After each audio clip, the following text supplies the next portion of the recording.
Have you ever had her throw a little jab, criticism, or comment your way and you didn't quite know how to handle it?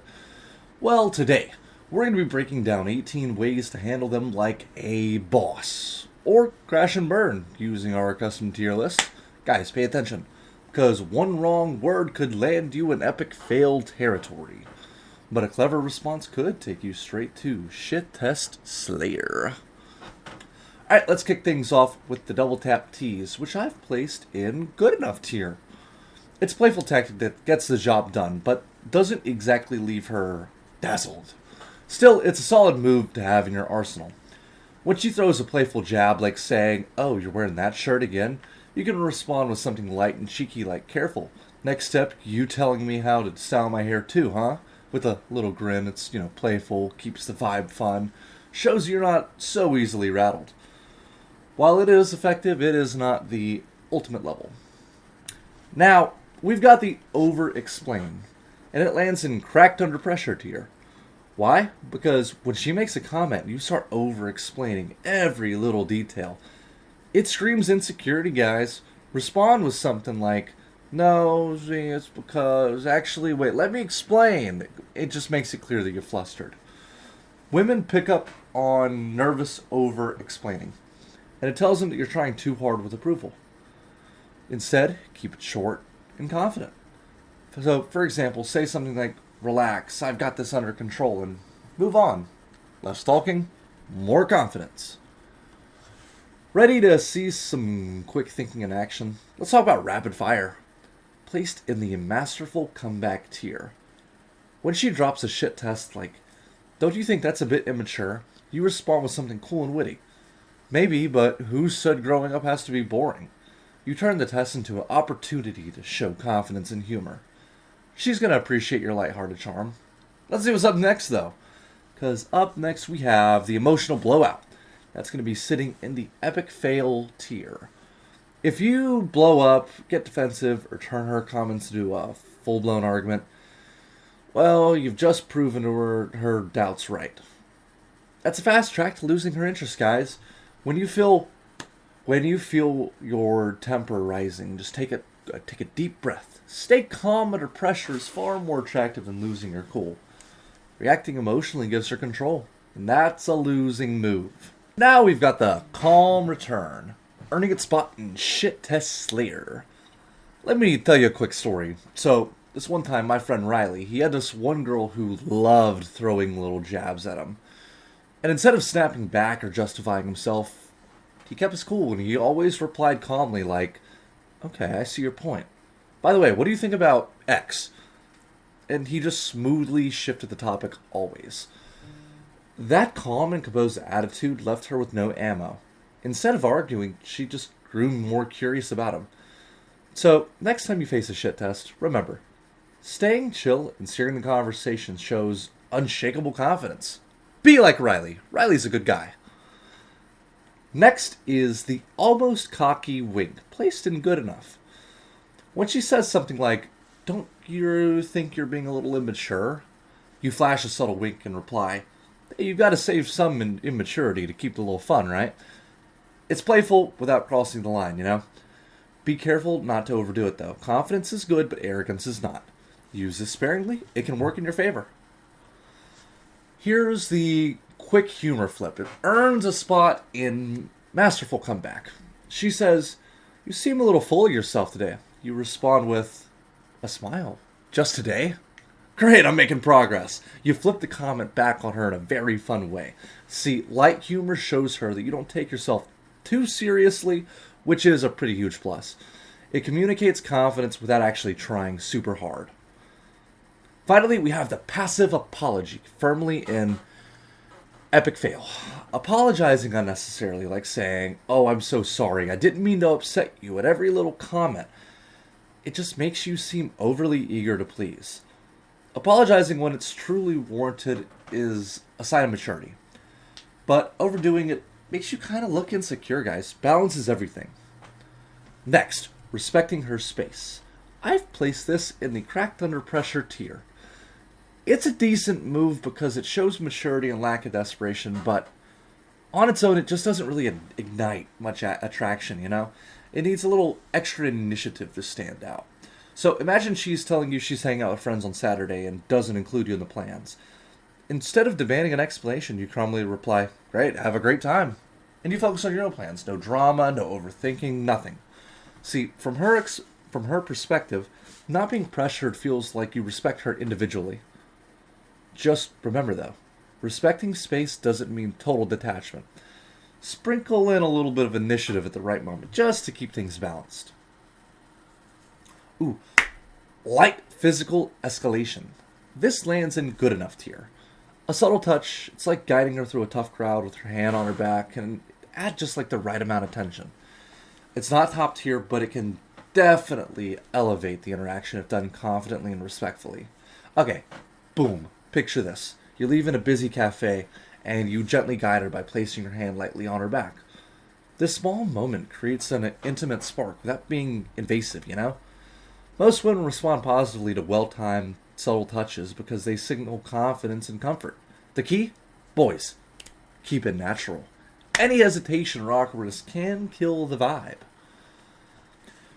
Sharing personal passion, that earns a spot in, once again, the cracked under pressure tier.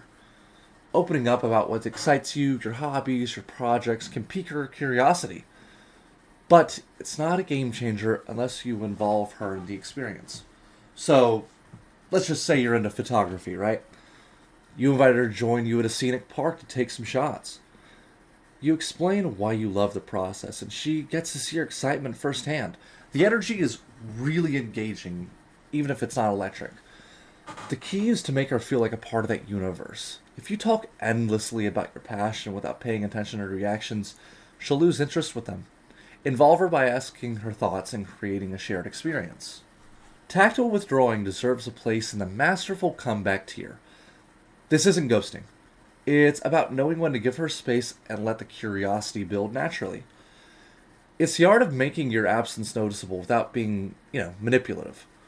Imagine you've been texting frequently, but suddenly she just becomes less responsive. Instead of overcompensating with more text, you ease off for a couple days. Whenever she starts to eventually message you again, you casually mention something cool you've been doing. She starts wondering about you. That's exactly what you want, guys. Give her room to miss you, and that creates intrigue. Women often find themselves more attached to someone who balances attention with independence.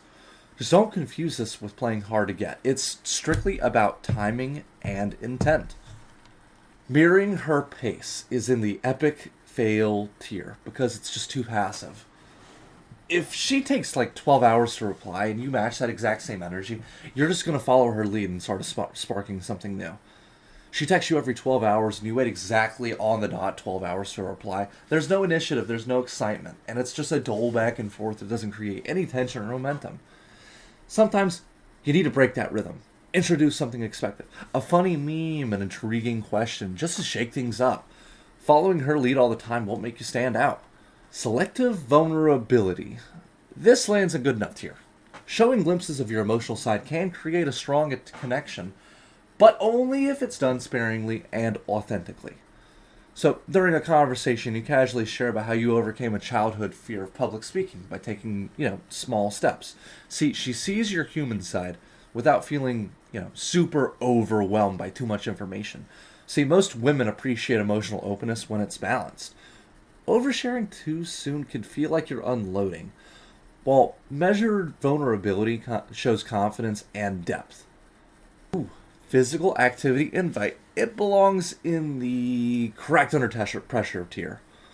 Inviting her to something like hiking or skating, it does offer a refreshing change from like a typical coffee date, but it doesn't always work if she's not into like physical activities. You invite her for a light hike at a scenic spot, and then as you chat, of course, as you walk, and the casual setting makes conversation flow pretty naturally. But if she's not really into hiking, it could fall flat. See, guys, choose activities that match her interest. The idea is to make the experience enjoyable and low pressure, not to test her endurance. Ooh, mini adventure dates. That will sit in good enough tier.